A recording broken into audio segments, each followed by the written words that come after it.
할렐루야. 오늘 또 예배 나오신 믿음의 성도님들 주님의 이름으로 환영하고 축복합니다. 예배를 통해서 하나님이 큰 영광 받으실 줄로 믿습니다. 조금 전에 읽었던 하나님 말씀 갈라디아서 2장 20절의 말씀 가지고 저는 내가 사는 이유라는 말씀을 전하려고 합니다. 사람이 살아가는 이유는 매우 다양할 것입니다. 사람마다 가치관이 다르고 삶의 패턴이 다르니까요. 그러면 내가 사는 이유가 뭘까? 그냥 내가 태어났기 때문에 사는 것일까요? 아니면 아무 이유 없이 그럭저럭 살아가는 것일까요? 이 시간 각자 내가 사는 이유에 대해서 말씀해 보십시오. 거창한 이유를 말씀해 보라는 것이 아닙니다. 굳이 철학적이고 어떤 사변적인 답을 듣고 싶은 것도 아닙니다. 그리스도인으로서 내가 사는 이유가 어떤 것인지 알고 싶은 것입니다. 어쩌면 대부분의 그리스도인들은 하나님의 영광을 위해 산다고 말할 것입니다. 그것이 그리스도인의 양심상 가장 합리적인 답이라고 생각하기 때문입니다. 우리는 본문을 통해서 우리가 살아가는 이유가 어떤 것인지 알아보기를 원합니다. 본문은 그리스도인들이 가장 많이 알고 있는 말씀이에요. 그래서 가장 많이 인용하고 많이 암송하는 성경 구절 가운데 한 구절입니다. 사실 입으로는 너무 쉽게 말할 수 있지요. 하지만 그 속에 무궁한 신학적 깊이가 들어있는 말씀이에요. 영적인 내공이 쌓인 자가 아니면 쉽게 이해할 수 없는 말씀. 그 말씀 한 구절 속에 우리 인간의 정체성이 들어있고 살아가는 이유가 들어있습니다. 내가 사는 이유가 들어있다는 말이에요.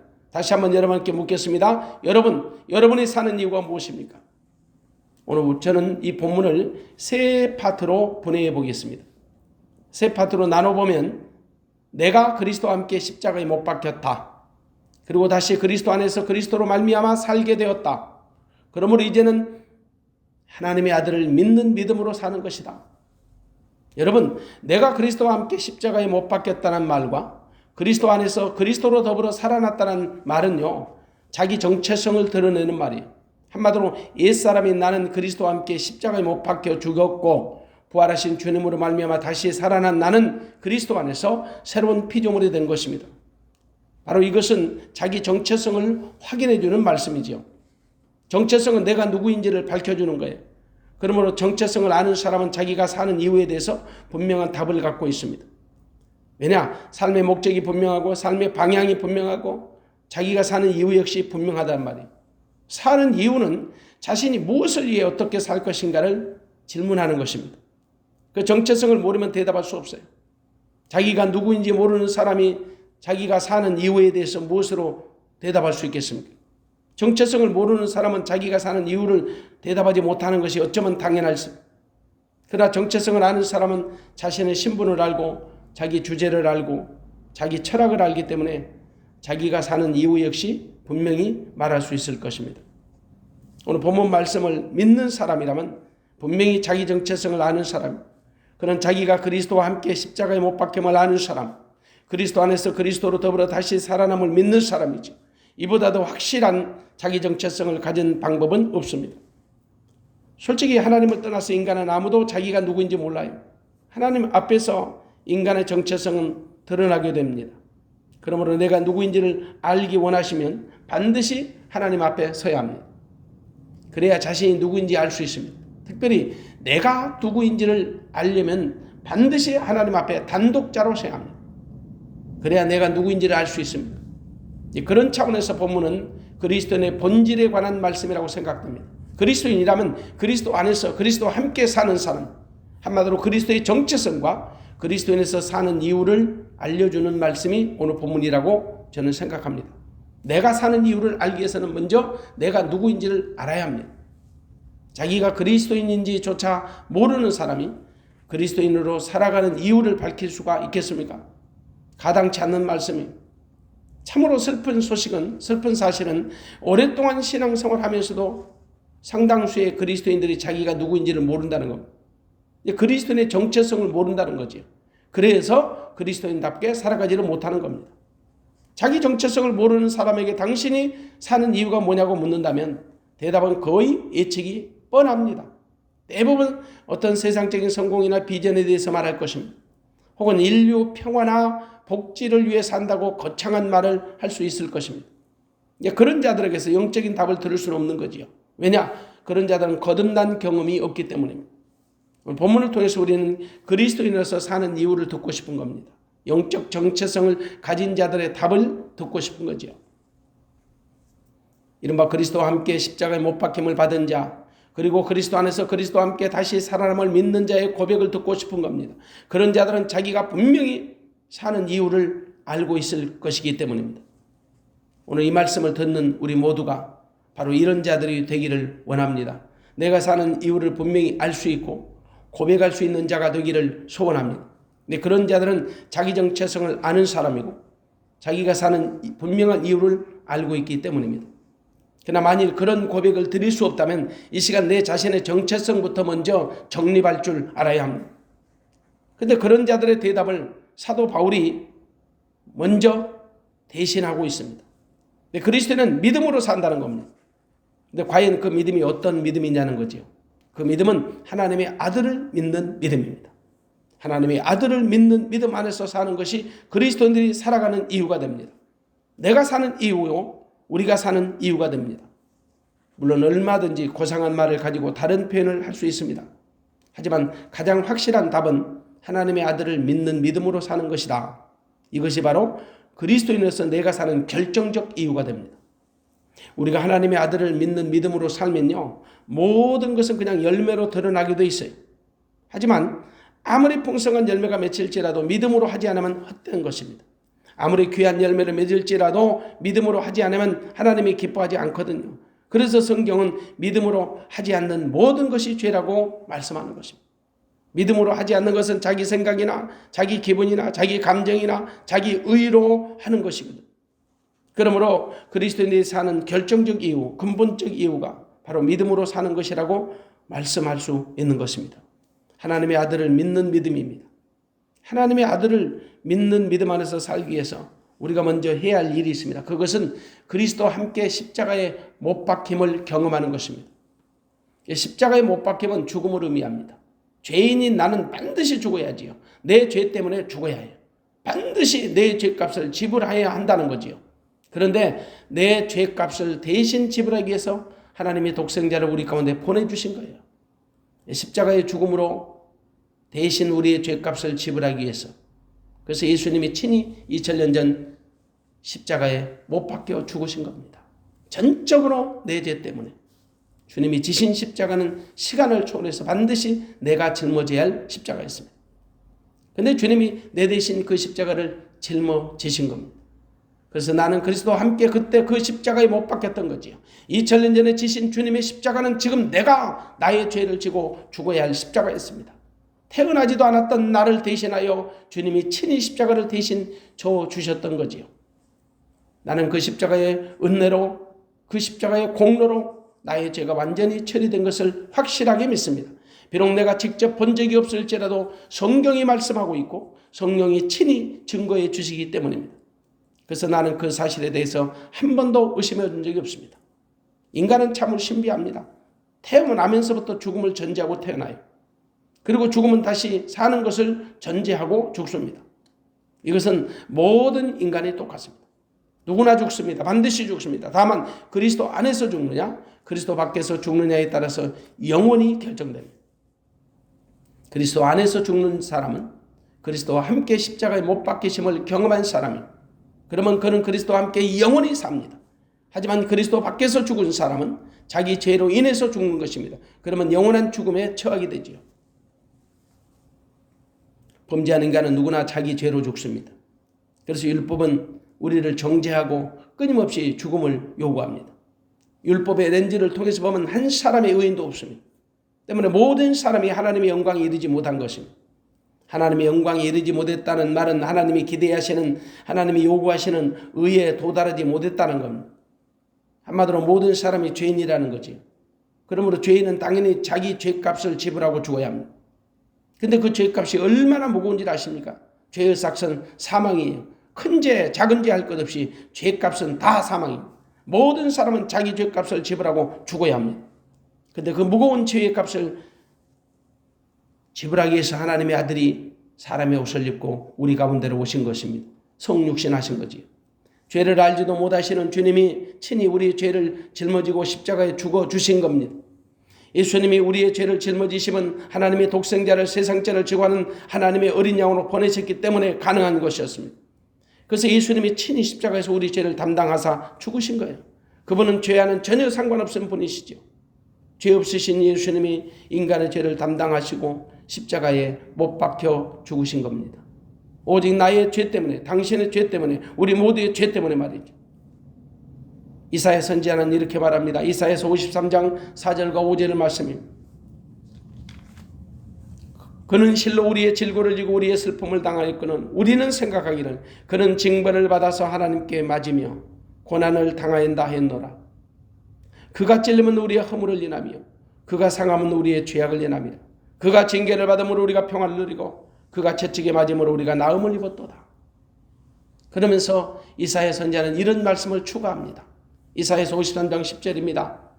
여호와께서 그로 상함을 받게 하시기를 원하사 질고를 당케 하셨은즉 그 영혼을 속건제물로 드리기에 이르면 그가 그 씨를 보게 되며 그 날은 길 것이요 그의 손으로 여호와의 뜻을 성취하리로다. 예수님의 십자가는, 그 십자가의 죽으심은 자기를 위한 죽으심이 아니라 죄인을 위한 죽으심, 여러분과 저를 위한 죽으심, 우리 모두를 위한 죽으심. 그래서 그 사실을 믿는 자는 그리스도와 함께 십자가에 죽은 것입니다. 주님의 죽으심이 믿는 우리로 하여금 효력을 발생하게 하시는 겁니다. 주님이 지신 십자가의 효력은 당시나 지금이나 모든 사람에게 유효합니다. 주님이 지신 십자가를 믿음으로 받아들이면 누구든지 주님이 지신 십자가의 효력을 받게 된다는 말이죠. 그건 시대를 초월하고 공간과 시간을 초월합니다. 인종과 또 민족과 종족을 초월합니다. 이게 주를 믿는 모든 사람에게 미치는 십자가의 효력입니다. 그러므로 만일 내가 그리스도를 영접한 사람이라면 분명히 나는 주님이 나를 위해 지신 십자가의 공로로 그리스도와 함께 십자가에 못 박혀 죽은 것입니다. 주님이 지신 십자가의 효력이 지금 나에게 그대로 미치고 있다는 말입니다. 왜냐하면 그리스도의 십자가의 효력은 모든 믿는 자에게 상실될 수 없는 효력이기 때문이죠. 내가 그리스도와 함께 십자가에 못 박힘으로 말미암아 내 의지와 상관없이 나는 십자가에 죽은 겁니다. 내 죄값이 지불되었다는 사실. 결코 나는 두 번 다시 내 죄 때문에 죽는 일은 없을 것입니다. 정말 내가 그리스도의 십자가의 효력을 믿는다면 말이에요. 다만 내가 그런 확신이 부족한 것은 그리스도와 함께 십자가에 못 박겠다는 사실을 감성적으로 혹은 감정적으로 아니면 이성적으로 받아들이기 때문이죠. 정말 내가 그리스도와 함께 십자가에 못 박겠다는 사실을 받아들인다면 십자가의 효력은 결코 나를 배신하지 않을 겁니다. 나를 떠나지 않을 것입니다. 그러나 만일 내가 그 십자가에 못 박히심을 의심한다면 나는 결코 그리스도와 함께 십자가에 못 박힘을 받은 자가 아닙니다. 미안합니다. 내가 그리스도인이 아니라는 증거입니다. 반드시 내가 그리스도인이라면 그리스도와 함께 십자가에 못 박히심을 받은 경험을 가진 자, 흔적이 있는 사람이어야 합니다. 예수님이 십자가에 못 박히심을 믿음으로 받아들여야 한다는 말이죠. 그 경험이 없으면 나는 그리스도인이 아니에요. 그리고 나는 내 죄로 말미암아 죽어야 합니다. 더 이상 나는 그리스도의 긍휼을 맛볼 수가 없는 거지요. 그러므로 여러분 확신하십시오. 내가 그리스도와 함께 십자가에 못 박힐 때 나의 모든 죄는 내 의지와 상관없이 십자가에서 모두 다 지불되었다는 사실입니다. 그 사실을 믿는다면 나는 더 이상 내 죄값을 지불하기 위해 내가 십자가에 못 박힐 필요가 없는 것입니다. 예수 그리스도께서 나를 위해 십자가에 친히 못 박혀 주셨기 때문이죠. 그리스도에 못 박히심은 더 이상 반복될 수 없는 단회적 사건이에요. 그리스도에는 그리스도께서 나를 대신하여 십자가에 못 박히심을 믿는 사람, 절대 거기에 나의 의로움이 전혀 추가될 필요가 없습니다. 나의 선행이나 나의 수고나 공력이 추가될 필요가 없다는 말이에요. 근데 대부분의 그리스도인들은 예수님의 십자가에 못 박히심을 믿는다고 말하면서도 왠지 못 믿어합니다. 그래서 예수님의 십자가에 못 박히심에 대한 의구심을 떨쳐버리지 못합니다. 그러니까 자꾸만 예수님의 십자가에 못 박히심에 자신의 어떤 선행이나 수고나 열심이나 공로를 추가하려고 해요.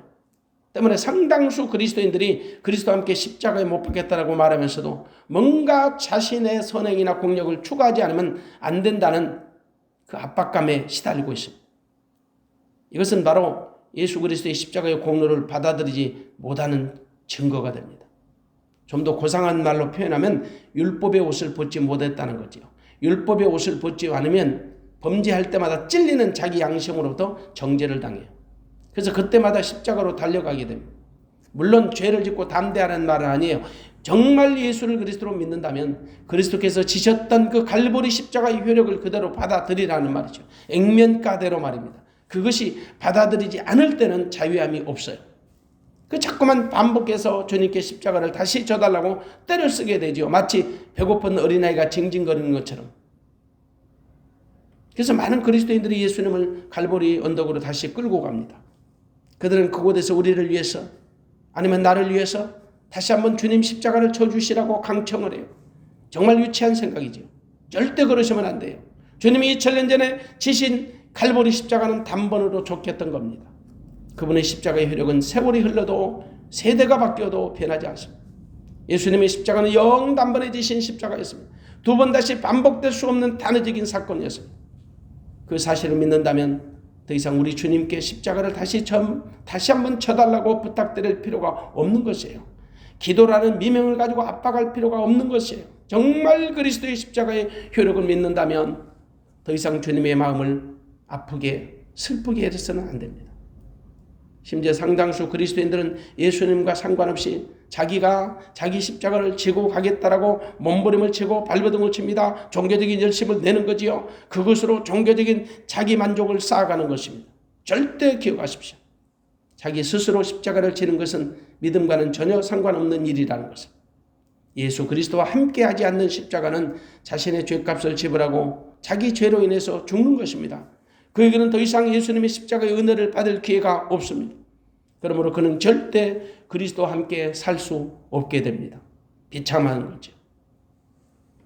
여러분, 믿음은 효력이에요. 예수님의 십자가의 죽으심도 효력, 다시 사는 것도 효력입니다.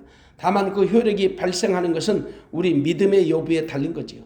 내가 믿음으로 수용하면 그 효력이 나에게 미쳐요. 내가 예수를 그리스도로 믿는다면 나는 이미 그리스도와 함께 십자가에 못 박힌 겁니다.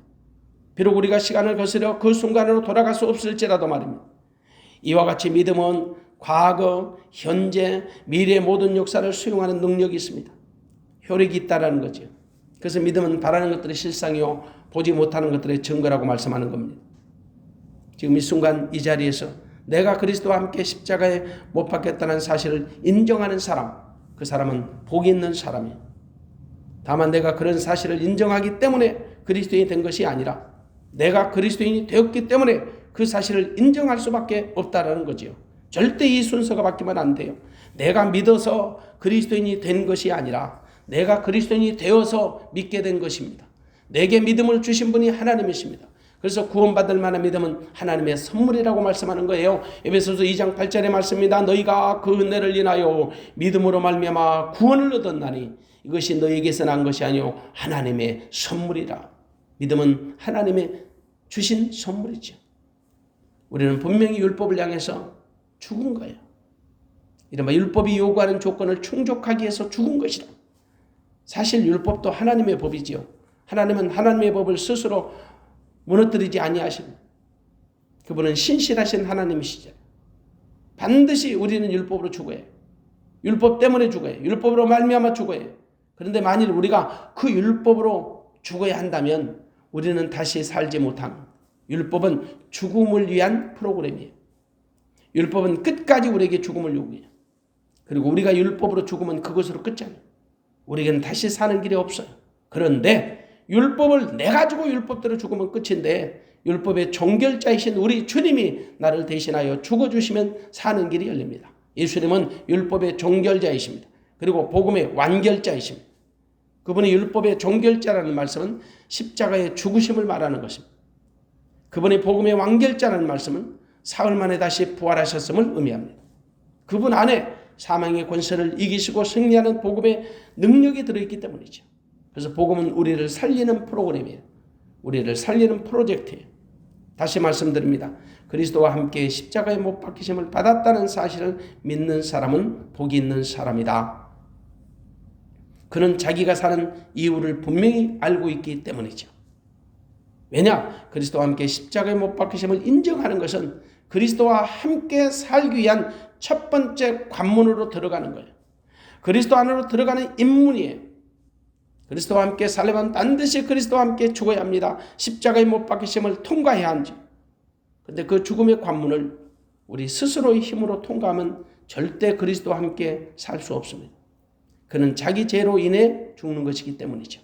그런데 이 죽음의 관문을 주님이 대신 통과해 주심을 믿는 사람, 그리스도와 함께 사는 역사를 경험하게 됩니다. 그것은 내가 그리스도와 함께 십자가에 못 박힘을 경험하는 일입니다. 주님이 지신 십자가가 나를 대신하여 죽었음을 인정하고 시인하는 겁니다.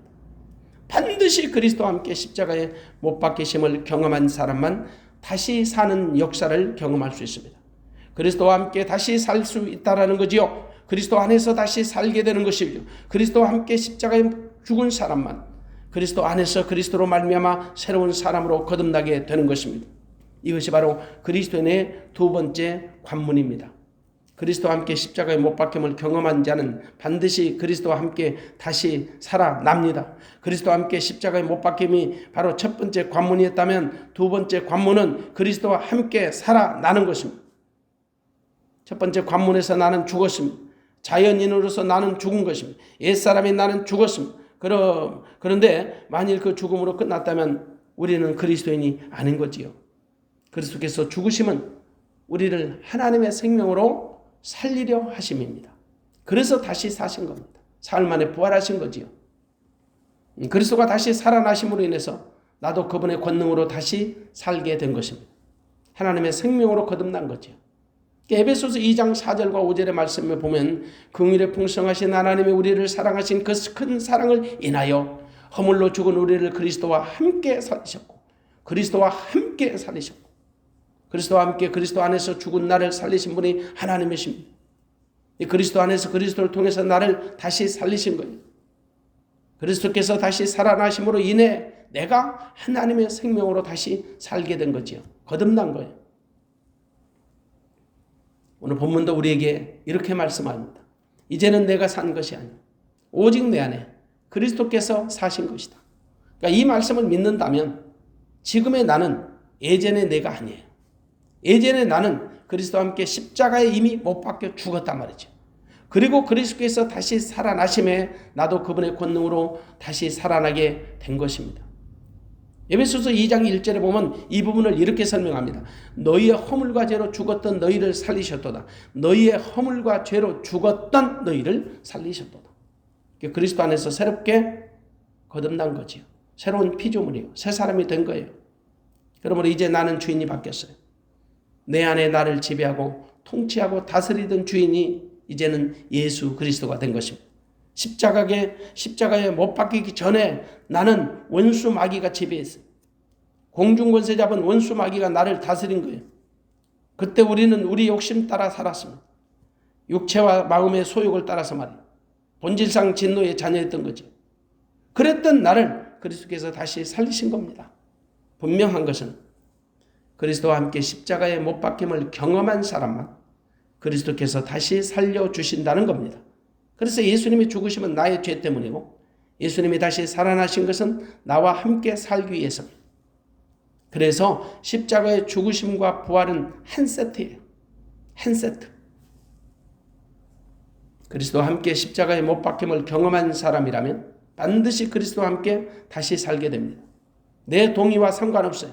그리스도 안에서 그리스도와 함께 살게 됩니다. 그래서 오늘 본문도 내가 그리스도와 함께 십자가에 못 박혔나니 그런즉 이제는 내가 산 것이 아니오 오직 내 안에 그리스도께서 사신 것이다. 네, 그리스도와 함께 십자가에 못 박힘을 경험한 사람 반드시 그리스도와 함께 살게 될 줄로 믿습니다. 십자가에 못 박힘은 다시 살아남을 전제로 하는 말이기 때문이죠. 그래서 만일 우리가 그리스도와 함께 십자가에 못 박혔음을 경험한다면 우리 의지와 상관없이 우리는 이미 그 그리스도의 부활에 참여한 자가 된 거예요. 물론 지금 우리 육체가 살아있을지라도 우리는 부활의 영을 받은 사람이고 부활의 생명을 품은 사람이에요. 그 사람은 바로 새로운 생명으로 초대받은 사람이죠. 물론 장차 육체의 장막이 무너지고 죽을지라도 당신은 분명히 생명의 부활로 나오게 될 것입니다. 그리스도께서 우리를 부활을 보장해 주시고 책임져 주시기 때문이에요. 무엇보다도 그리스도와 함께 다시 사는 사람, 영원한 생명을 보장받은 사람입니다. 그런데 현재적인 삶에서도 영원한 생명을 얻은 자의 삶을 살 수 있는 거예요. 구원받은 자의 삶을 살 수 있다 이 말이죠. 왜냐? 우리 안에 부활의 영이 있고 부활의 생명이 있기 때문이죠. 중요한 것은 부활의 생명을 품은 사람인지 아닌지의 여부는 내 안에 예수 그리스도가 계시는지 여부에 따라서 판결이 나요. 그 고린도후서 13장 5절의 말씀 우리가 자주 인용하게 되죠. 너희가 믿음에 있는가? 너희 자신을 시험하고 너희 자신을 확증하라. 예수 그리스도께서 너희 안에 계신 줄을 너희가 스스로 알지 못하냐? 그렇지 않으면 너희가 버리운 자니라. 이 말씀으로 보면 우리 안에 예수 그리스도가 계신 줄을 우리 스스로 충분히 알 수 있다라는 말이에요. 그래서 우리 안에 있는 믿음으로 알 수 있어요. 그 믿음이 어떤 믿음일까요? 오늘 본문 갈라디아서 2장 20절의 말씀, 하나님의 아들을 믿는 믿음이에요. 그 믿음이 우리 안에 예수님이 계시다는 것을 증거해 줍니다. 물론 그 증거는 우리 율법적인 행위나 우리의 지식이나 감정으로 드러나는 것이 아닙니다. 내 안에 나와 함께 계시는 성령이 친히 증거해 주십니다. 사실 내 자신의 영적 상태는 누구보다도 내 자신이 가장 잘 알아요. 그래서 고린도후서 13장 5절의 말씀처럼 예수 그리스도께서 너희 안에 계신 줄을 너희가 스스로 알지 못하느냐? 너희가 스스로 알 수 있다. 내 안에 예수님이 계신다는 증거를 성령이 확증해 주신다. 보증해 주신다. 성령이 아니면 내 안에 예수님이 계실 수도 없고 성령이 아니면 내 안에 예수님이 계시다는 사실을 깨달을 수도 없는 거예요. 그러므로 너희가 스스로 알지 못하냐 그렇게 말씀하신 것은 오직 성령으로 말미암아 알 수 있다라는 겁니다. 보혜사 성령이 우리 가운데 오신 것은 예수 그리스도의 가르치심을 깨닫게 하고 생각나게 하시는 것이기 때문이죠. 미안하지만 내가 성령을 받은 것을 어느 누구보다도 내 자신이 가장 잘 알아요. 물론 영적인 분별력이 없어서 성령이 내 안에 거하심을 깨닫지 못하는 경우는 있습니다. 혹은 성령에 대한 바른 지식이 없어서 성령의 나타나심을 이해하지 못한 경우도 있죠. 하지만 성령은 다양한 방법으로 우리 안에서 역사하시기 때문에 대부분 자기 안에 성령이 임재하신다는 사실을요 알 수가 있어요. 성령이 임재하심을 알 수 있다면 당연히 내 안에 예수 그리스도께서 나와 함께 계심을 알 수가 있고 믿을 수가 있는 거지. 내 안에 예수 그리스도께서 거하심을 믿는 사람은 당연히 그분을 믿는 믿음으로 사는 거예요. 하나님의 아들을 믿는 믿음으로. 주님이 내 안에 오시면 그분이 나의 주가 되고 왕 되고 머리 되고 생명이 돼서 나를 지배하고 다스리고 통치하시기 때문이죠. 그분이 주신 마음과 생각으로 이제는 살게 되는 거예요. 그 믿음이 바로 갈라디아서 오늘 본문 20절에 2장 20절에 있는 하나님의 아들을 믿는 믿음인 거예요. 우리는 하나님의 아들을 믿는 믿음으로 사는 사람이지요. 그리스도인입니다. 그것이 바로 내가 사는 결정적 이유가 되죠. 우리가 좋아하는 달걀이 있잖아요. 달걀도 유정란이 있고 무정란이 있어요. 유정란은 암탉과 수탉이 교배해서 낳은 달걀이에요. 하지만 수컷의 교배가 없이 암탉이 낳은 달걀도 있습니다. 우리는 그것을 무정란이라고 불러요. 수탉이 없이 어떻게 알을 낳을 수 있을까? 그런 의문점을 가지고 있습니다만은 닭은 일정한 조건이 되면 수컷 없이도 알을 낳을 수 있어요. 아니면 품종 개량을 통해서 수컷의 수정 없이 알을 낳기도 합니다. 근데 유정란과 무정란의 결정적 차이가 있어요. 유정란은 어미닭이 품으면 반드시 병아리가 태어나요. 하지만 무정란은 아무리 품어도 병아리가 태어나지 않아요. 우리 인생도 똑같아요. 우리 안에 생명이 있는 자가 있고 생명이 없는 자가 있어요. 여기서 말하는 생명은 하나님의 생명이죠. 영원한 생명이에요. 하나님의 생명은 내 안에 예수 그리스도가 계시는지 여부에 달린 것입니다. 요한일서 5장 12절의 말씀 보니까 아들이 있는 자에게는 생명이 있고 하나님의 아들이 없는 자에게는 생명이 없다. 아주 간단합니다. 하나님의 아들이 있는 사람은 생명이 있어요. 하나님의 아들이 없는 사람은 생명이 없어요. 내 안에 생명이 있는지 여부는 예수님이 나와 함께 계시는지 여부에 달린 거죠. 내가 비록 아무리 화려하고 아름다울지라도 내 안에 예수 그리스도가 계시지 않으면 나는 생명 없는 사람. 하지만 내가 비록 초라하고 비천한 자라 할지라도 내 안에 예수 그리스도가 계시다는 믿음의 확신이 있는 사람은 하나님의 생명이 있는 사람이다 이 말입니다. 물론 육안으로는 구별이 어려워요. 무엇보다도 지금 육체를 입고 있는 우리 안에 생명이 있는지 여부를 분별하는 것은 그렇게 쉬운 일이 아닙니다. 그것은 마치 유정란이냐 무정란의 달걀 생김새가 비슷한 것처럼 말이죠. 하지만 품어보면 금방 드러나요. 미안하지만 3주만 품어보면 드러나. 우리 인생도 마찬가지. 우리 안에 하나님의 생명이 있는지 여부가 육체를 입고 있는 이 땅에서는 분별하기가 좀 어려워 보일지라도 비슷하니까 하지만 잠시 후에 드러납니다. 육체의 장막이 무너지면 분명히 드러나요. 아주 잠깐 후에. 그러면 하나님의 생명이 있는 자는 어떻게 살아야 할까? 이른바 그리스도인에서 살아가는 이유가 뭘까? 당연히 하나님의 아들을 믿는 믿음으로 사는 거예요.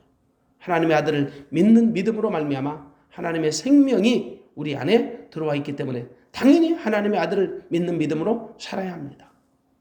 그러면 내가 사는 이유는 더욱 분명해지지요. 내가 사는 이유가 뭘까요? 하나님의 아들을 믿는 믿음으로 사는 겁니다. 오직 믿음으로 사는 거예요. 오직 믿음. 종교 계획자들이 부르짖던 슬로건 솔라 피데, 솔라 피데. 오직 믿음으로. 그것이 바로 그리스도인들이 살아가는 결정적 이유가 되는 거예요. 아니, 내가 사는 이유가 되는 거지. 여러분, 무엇 때문에 사세요? 무엇을 위해 사세요? 여러분이 사는 이유가 무엇이냔 말이에요. 당당하게 내가 사는 이유에 대해서 내가 하나님의 아들을 믿는 믿음으로 삽니다. 그렇게 고백할 수만 있다면 참으로 복된 사람. 하나님의 아들을 믿는 믿음으로 살면 하나님의 선하시고 기뻐하시고 온전하신 뜻이 무엇인지 분별하게 되고 하나님의 기쁨이 되어 살 수가 있는 것입니다.